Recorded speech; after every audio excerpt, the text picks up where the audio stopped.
નમસ્કાર, doctor Meena Trivedi, Ayurveda consultant, Porbandar. હમણાં આપણે ઔષધીય પ્રયોગ એટલે કે દ્રવ્યોના ગુણ વિશે જોઈએ છીએ। તો આજે આપણે આપણા ઘરમાં બહુ જ વપરાતું ઔષધ જોઈશું, મરી। મરી આપણે દરેકના ઘરમાં રસોઈમાં ઔષધિ તરીકે, મસાલામાં, બધામાં, ચાના આપણે મસાલા બનાવીએ એની અંદર બધી જગ્યાએ મરી આપણે વાપરીએ છીએ, પણ એના ઔષધીય ગુણો શું છે એ આપણે જોઈએ।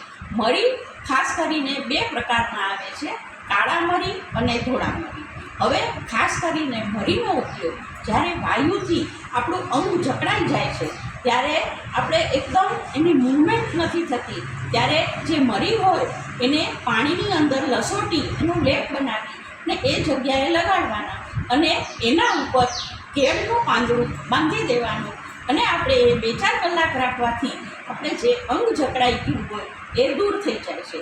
વધારામાં જેને પેટની અંદર પણ વાયુની તકલીફ રહેતી હોય છે, તો એના માટે ખાસ કરીને મરી અને લસણ એ 2 વાટી અને જમ્યા પહેલાં, એટલે આપણે જમવાનું શરૂ કરીએ ત્યારે ભાતની સાથે એનો પહેલો એક કોળિયો લેવાથી ક્યારે પણ જો કાયમ એ પ્રયોગ ચાલુ રાખે તો એમને ક્યારે પણ વાયુની તકલીફ પેટની અંદર થતી નથી। હવે આપણે બધાને ખબર છે કે ઉધરસ માટે તો મરી એ ઉત્તમ ઉપાય છે। તો જ્યારે ઉધરસ હોય ત્યારે મરી, સાકર અને મધ ત્રણેય લેવાથી આપણે ફાયદો થાય છે।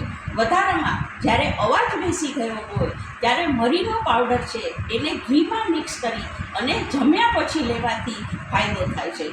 તો આપણે આવા બધા મરીના પ્રયોગો છે। હવે જ્યારે આપણે માથાનો દુખાવો થતો હોય ત્યારે પણ આપણે મરીનો પાવડર છે એને વાટી અને પાણી સાથે વાટી અને માથા પર લેપ કરવાથી આપણે માથાના દુખાવાની અંદર પણ ફાયદો થાય છે। તો આ બધા ઔષધો આપણા તરત જ મળી જાય એવા અને ઘરમાં જે હોય એવા ઔષધો છે।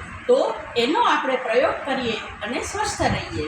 તો તમને જો મારા વિડીયો સારા લાગતા હોય અને એમાંથી જાણવાનું મળતું હોય તો મારા વિડીયોને સબસ્ક્રાઈબ કરો, લાઈક કરો અને શેર કરો।